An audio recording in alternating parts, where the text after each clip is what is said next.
Bonjour à tous, c'est Olivier de Poupiscou, j'espère que vous allez bien. Nouvelle vidéo interview de gestionnaire. On est aujourd'hui avec Sabrina. Bonjour Sabrina. Bonjour. On est à côté de Nîmes, exactement à Calvisson. Et on est avec Sabrina qu'on a accompagné du coup au travers du parcours Ouvrir sa crèche de Poupiscou de A à Z. Aujourd'hui, on est à la veille de l'ouverture presque. Et du coup, l'objectif, c'est de faire un petit interview pour voir un peu le parcours, l'histoire de Sabrina et un peu d'informations sur sa structure dont on verra dans une autre vidéo la visite.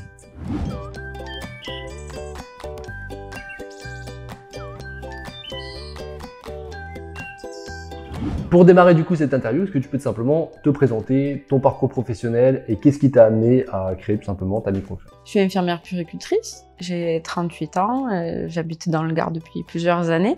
J'ai travaillé à l'hôpital auprès d'enfants prématurés essentiellement. C'était un travail passionnant, mais j'avais envie de faire un petit peu autre chose.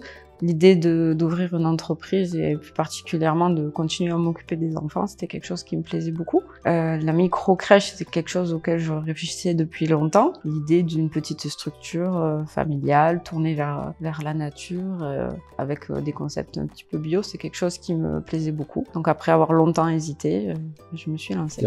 Super. Alors maintenant, pour parler plutôt du coup de ta structure, où on est justement actuellement, est-ce que tu peux nous en dire plus? Un peu les mètres carrés intérieurs, extérieurs, ce que tu as dû faire comme travaux, voilà, nous en dire plus sur le projet, sur la structure en tant que telle. J'ai acheté une maison de 170 mètres carrés. Mais du coup, c'est pas un mas. Non, c'est pas un mas. J'aurais bien aimé. Non, c'est une villa dans un lotissement qui fait 640 mètres carrés de terrain. J'ai 100 mètres carrés en bas pour les enfants. Et 70 mètres carrés à l'étage où il y a des bureaux, salle de pause et buanderie. D'accord, très bien. Quand tu l'as acheté, il était dans quel état du coup le local? Il y avait des murs, des fenêtres et un toit. Ok. C'est tout. C'était brut. C'était vraiment brut. Le coût d'achat justement de ce local qui était brut? La maison en elle-même m'a coûté 240 000 €. Ouais. Et après, si on ajoute les travaux, le matériel et tout ça, je suis autour de 390 000 €. 390 000 €, ok. Et justement, par rapport aux travaux, toi, tu t'es occupé de quoi et qu'est-ce que tu as fait faire? Alors, j'ai fait faire un petit peu de gros œuvres, parce qu'il y avait une dalle à faire, des ouvertures dans les murs porteurs. On a fait faire l'électricité, la plomberie, le second œuvre un petit peu dur, et après on a fait les finitions. Les sols, les murs de peinture, l'électricité, un petit peu de finition. Qui des fois paraît simple, mais au final c'est interminable. C'est ça. Sur le papier, à chaque fois on se dit oh, on va le faire soi-même pour gagner, mais effectivement il faut prendre en compte que on gagne de l'argent certes, mais ça prend beaucoup de temps et d'énergie sur l'aspect création. Pour parler de l'aspect du coup financement du projet, donc 390 000, ce qui est dire un beau projet pour une première structure. Combien t'as mis d'apport? Est-ce que tu as eu du mal à financer? Comment tu as trouvé ton financement? Voilà, est-ce que tu peux nous en dire plus par rapport à ça? En tout, j'ai apporté 21 000 €, un petit peu dans la SI, un petit peu dans le URL. J'ai obtenu un crédit à taux zéro de Initiative Gare de 8 000 €. Et ensuite, le reste, je suis passée par un courtier qui m'a trouvé un financement dans une banque. Ouais, tu me disais du coup avant que le courtier n'était pas forcément spécialisé dans la petite enfance, mais il était en contact avec un conseiller, il lui avait déjà financé des structures. C'est ça. Du coup, c'était un peu plus facile pour la compréhension du métier. Pas de difficulté particulière pour obtenir le financement au final?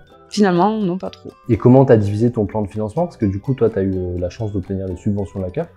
On reviendra plus longuement sur ce sujet dans une autre vidéo, justement. Et du coup, tu as eu combien de subventions CAF? Parce qu'on a 21 000 du coup d'apport. Le prêt initiative, c'était combien? 8 000. 8 000. Et du coup, les 8 000, c'était par rapport à ce que c'est toi qui avais demandé ou comment ils ont... C'est en fonction du prêt que j'avais fait à la banque. Il fallait que ça soit à peu près égal à ce que j'avais demandé sur le URL à la banque. J'ai fait un petit crédit sur l'URL. C'était combien du coup sur le URL? 10 000. 10 000, d'accord, ok. Donc c'était par rapport à ce prêt-là, parce qu'effectivement, ils prêtent par rapport à ta société commerciale et non la SCI. Et pareil, les subventions CAF, on reviendra sur ce sujet parce que justement, tu avais demandé sur la SCI, mais au final, c'est sur le URL que tu l'as obtenu. Tu as eu combien de subventions CAF? 74 000 €. 74 000. Du coup, le reste a été financé au travers du prêt immobilier. Exactement. Très bien. Est-ce que tu peux nous dire un peu de l'estimation en fait, de chiffre d'affaires que tu aurais du coup, par rapport à la création au lancement, maintenant concrètement, parce que tu as été préinscription, tu commences à valider les contrats, etc. Toujours en septembre, un peu l'évolution que tu auras, je sais pas, à partir de janvier, etc. Moi, je fais partie de l'équipe, donc j'ai un contrat de moins. Tu as embauché 3 personnes, c'est ça? J'ai embauché 3 personnes. Du coup, pour faire tourner la crèche, en gros, il faut que je sorte 10 000 € par mois. Ouais. Donc le premier mois, je suis un petit peu en déficit de 500-600 €, quelque chose comme ça. C'est à peu près normal. Et dès le mois d'octobre, je suis à l'équilibre. D'accord. Et ensuite, à partir de janvier, sans compter le passage à 12 enfants, hein, parce que c'est pas encore fait, je suis à peu près à 12-13 000 €. Ok. Et justement, parce que tu as déjà vu la PMI qui t'avait validé justement potentiellement le passage à 12. On ne sait pas quand ça va arriver, mais normalement, avant septembre, ça a été validé que le décret va être promulgué. Ton chiffre d'affaires estimé, du coup, est à combien? Environ 16 000 €, pas tout à fait. D'accord. Et du coup, tu es sur un remplissage, enfin, c'est optimal ou c'est... Non. Non. Oui, je peux faire mieux. J'ai des places libres encore un petit peu. Le mercredi, j'ai quelques places de libre. Et le jeudi, vendredi, c'est pareil, j'ai des contrats qui sont pas optimaux. Après, c'est aussi le fait que c'est le lancement, donc la crèche n'est pas connue, et que tu travailles plus tu fais les travaux, donc t'as pas non plus 100% de ton temps. On en parlait un peu en off, où des fois tu as plein d'appels de parents, tu peux pas forcément tout gérer. Effectivement, quand on voit la taille du projet, c'est normal aussi. Et donc au démarrage, faut pas s'inquiéter à ne pas avoir un remplissage optimal. Tu peux te laisser 2 ans en fait pour dire ok, quand les enfants repartiront et que voilà, il y aura du changement, c'est là à ce moment-là que vraiment t'optimiseras tes contrats. Ce qui compte, c'est de payer tes charges, pouvoir payer toi. Après derrière, voilà, ça t'améliorera au fur et à mesure. Et puis j'ai volontairement pas rempli dès le premier mois en fait. Ouais, pour avoir quelque chose de progressif pour l'équipe. Quelque chose de progressif pour l'équipe, exactement. Toi, tu as eu pas mal de préinscriptions? Oui. Sauf erreur. C'est combien à peu près? 80, 90, oui. Et justement, c'est un point que je voulais donner, parce que nous, on a eu déjà le cas, et on a souvent le cas dans les crèches, c'est qu'en fait, on a l'impression des fois d'avoir beaucoup de préinscriptions, mais au final, pour remplir, c'est pas si facile que ça, parce qu'en fait, selon déjà la date des préinscriptions, selon le fait aussi qu'ils n'ont pas connaissance du tarif, derrière, en fait, on a un nombre de parents, entre le nombre de préinscriptions et le nombre de personnes qui vont valider l'inscription, il y a quand même un fossé entre les deux. Et donc c'est important justement de quand même bien optimiser, de prendre du temps de faire ces communications pour avoir un maximum de préinscriptions, pour faire un remplissage au démarrage qui soit correct. Je pense que tu t'en es rendu compte toi-même. Oui. En plus, il y a des personnes qui valident, qui ensuite arrêtent. Oui, il y en a eu aussi. Oui. Ça, c'est dans toute la vie des crèches, c'est toujours pareil. Sauf que quand on ouvre, la différence, c'est qu'on va prendre 12-13 contrats et forcément, il y a des personnes qui acceptent, qui refusent, etc. Donc un remplissage initial est plus complexe à gérer qu'après au fur et à mesure, parce que quand tu as 2 enfants qui partent pour les remplacer, c'est plus facile. Au démarrage, il faut au moins en avoir 10. Et forcément, c'est un peu plus compliqué. On l'a vu, tu as dit que tu travaillais sur le terrain, toi tu es la référente technique, en tant que puéricultrice sur le terrain. Comment tu as organisé ton équipe du coup? J'ai embauché 3 personnes, donc 2 temps plein et un temps partiel de 24 heures. D'accord. Et toi, du coup, sur le terrain, tu t'es prévu Moi, je me suis prévu une trentaine d'heures sur le terrain et une dizaine d'heures dans le bureau.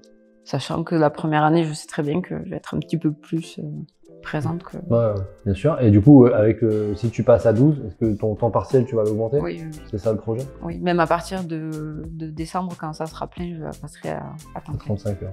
Super, donc vous serez 3-35 heures et puis toi, tu combleras avec les heures en plus. Super. C'est quoi tes ambitions en fait, après? Comment tu te vois dans 5 ans? Avec 58 crèches. J'espère que cela déjà marchera bien. Et c'est vrai que j'aimerais bien en ouvrir 2 ou 3 de plus. Mais peut-être pas en 5 ans, ça fait peut-être un peu court, mais voilà. Donc, ça serait... Ce projet, c'est ça, c'est l'ouverture d'autres structures. Idéalement, peut-être en achat aussi. Dans l'idéal, en achat, oui. En plus, potentiellement, tu as eu des subventions CAF pour la première, donc ça pourrait être l'occasion d'en avoir sur d'autres. Donc autant en profiter. Sur l'organisation de ta crèche, un point qui peut être également intéressant, c'est comment tu gères l'aspect alimentaire. J'ai pris un traiteur qui me livre la nuit et c'est un traiteur local qui travaille que avec des micro-crèches. Donc il fait du local, du bio, de saison. Voilà, c'est une petite équipe. Donc en liaison froide. En liaison froide. Donc toi, tu arrives, tu réchauffes. Ok, parfait.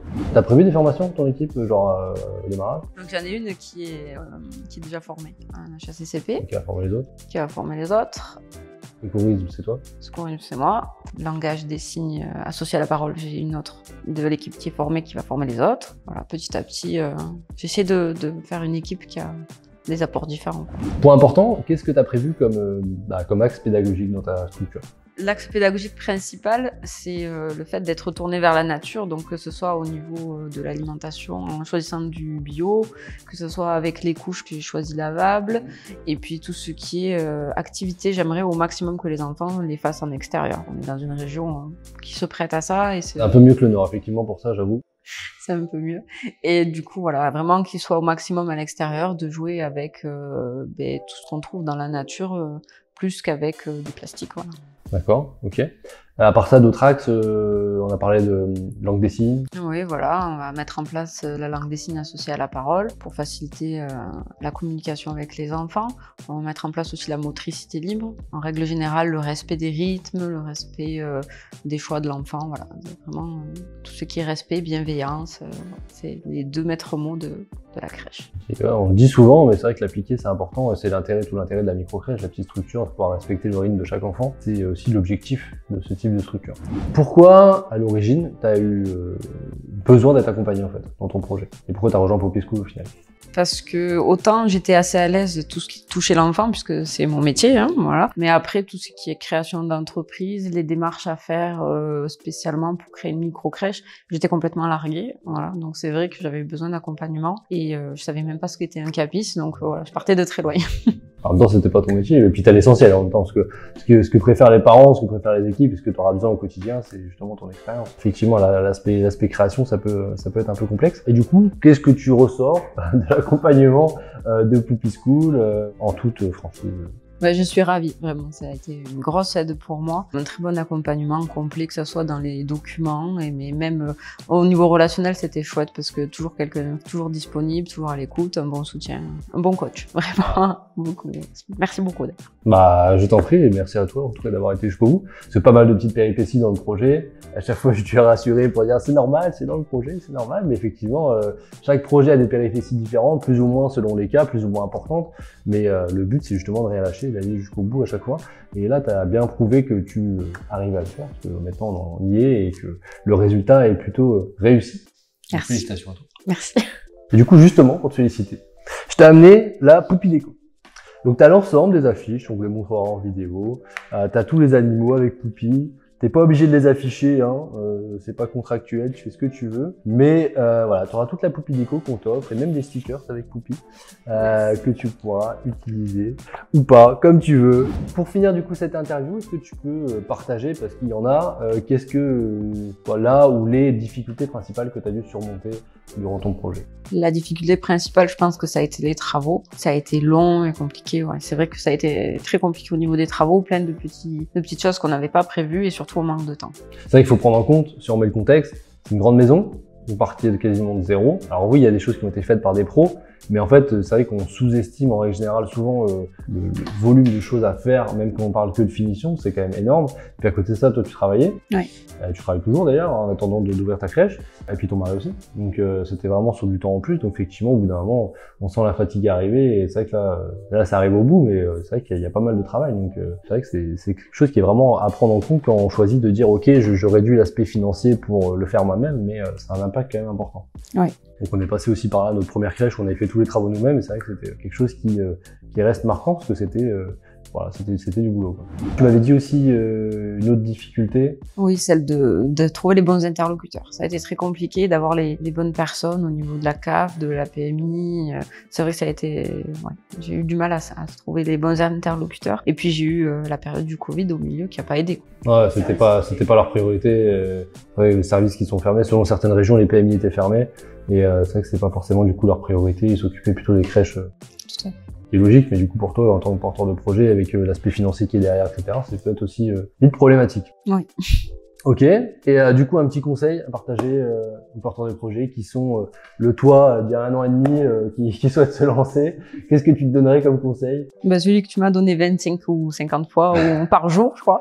Ne rien lâcher. Jamais ne lâcher, jamais rien. Ouais, bah, c'est vraiment ça. Des fois, il y a des petites difficultés qui, quand on a la tête dans le guidon, on a l'impression que voilà, il y a tout qui nous tombe dessus. Et au final, c'est juste des étapes à passer et on lâche rien, qu'au final, on arrive à aller jusqu'au bout, tout simplement, et tu l'as prouvé. Donc, encore une fois, félicitations. Merci. Bah écoute, voilà tout pour cette vidéo. Bah, merci à vous d'avoir pris le temps de la visionner. Si elle vous a plu, qu'elle peut aider d'autres personnes, n'hésitez pas à la partager, à la liker, à mettre en commentaire vos différentes questions. Sabrina passera sur la vidéo répondre aux commentaires. Et si vous souhaitez accélérer sur votre projet, vous avez en description la possibilité de télécharger un guide des différentes étapes nécessaires pour créer votre micro-crèche. Dans tous les cas, je vous dis à très bientôt dans une prochaine vidéo, notamment dans la visite de la structure. Je vous souhaite la réussite dans votre projet. À bientôt. Au revoir. Au revoir.